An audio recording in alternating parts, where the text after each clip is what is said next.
Be ready, start. Mr. Vice Chairman, I wish to make a few observations of a general nature on the appropriation bill. I know that this is an appropriation bill and not the finance bill, but perhaps it is permissible to make a reference to the policies which underline this bill. The bill, in its broad feature, is having regard to all the circumstances that prevail in this country, a reasonable measure and deserving all the support of this House. We were left behind 200 years back in the struggle for life. The Industrial Revolution bypassed us. We are now in the atomic age and we have somehow or other, if we wish to exist as a decent country in the world, to make up for lost time. We have to provide for our people a higher standard of living, and that higher standard of living we can provide only by increasing production, and increased production involves increased expenditure. You cannot have increased expenditure without heavy taxation, and it is inevitable, therefore, that the tendency to tax more and more should increase with the expansion of states' activities.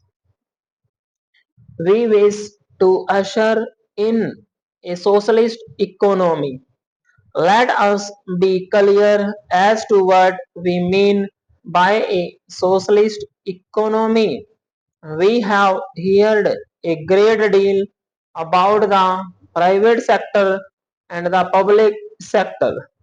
Well, we have got a mixed system of economy, and I suppose we have to be fair to the private sector.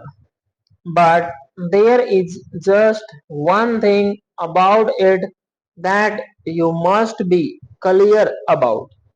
In a socialist economy, the direction of investment and the control of investment must rest in the hands of the state. In a socialist economy, the public sector must dominate the private sector. All this is vital for a socialist economy. I was glad for that reason to find, as an ordinary citizen who was engaging himself in legal studies, that we have nationalized life insurance. I hope we shall maintain and continue that policy. I can see no alternative to expansion of state activity in all directions that concern the common man. It is only in some such way that we shall be able to provide employment to our hungry millions. Of course, it does not mean that every tax is a good tax, as one who rather like to be described as a socialist. I have a little objection to indirect taxation. I think the better way to deal with the problem of taxation is to tax those who are in a position to be bear the burden of taxation. We find the richer classes always saying that the taxation is very heavy. Even if the taxation was moderate, they would say it was heavy. but it is extraordinary that when once a tax of a indirect nature has been levied, the industry is able ultimately to adjust itself to the conditions imposed by the tax, and therefore we have to do a little dynamic thinking in these matters. It does not mean that every item of taxation is a right item. Personally, I agree with my honorable friend that a tax on salt or a tax on food grains is not perhaps an ideal tax. It is not a right tax and it should be levied if it has to be levied at all with extreme moderation. But my general point of view is that I would favor more direct taxation and less indirect taxation. May I just say that planning needs trained personnel?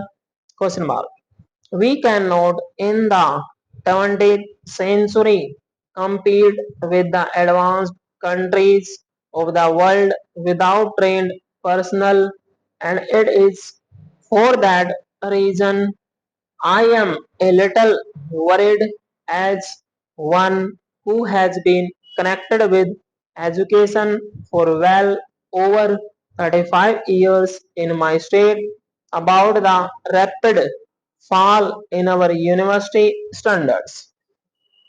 Now I speak with some knowledge of this question.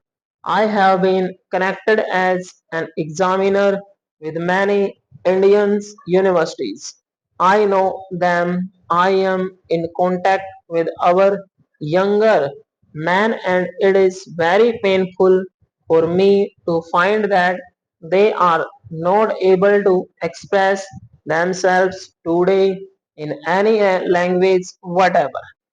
It is not as if they are able to express themselves very well in Hindi. I should be happy if they were able to express themselves well in Hindi, but the distressing feature is that the vast majority of our students are not well up in their studies, and the tragedy is that they are not able to express themselves in any language properly. Of course, there is overcrowding in the universities. I am not complaining against this overcrowding, and I think education is the birthright of every student. I visualize a time when education in all its aspects will be as free as the air that we breathe. Stop. The only thing that we should require or we should demand is the capacity to profit by higher education. Higher education must not be made too expensive for the poor. After all, the unfortunate section of the community has a right to be better deal, but what I am worried about is the fall in standards.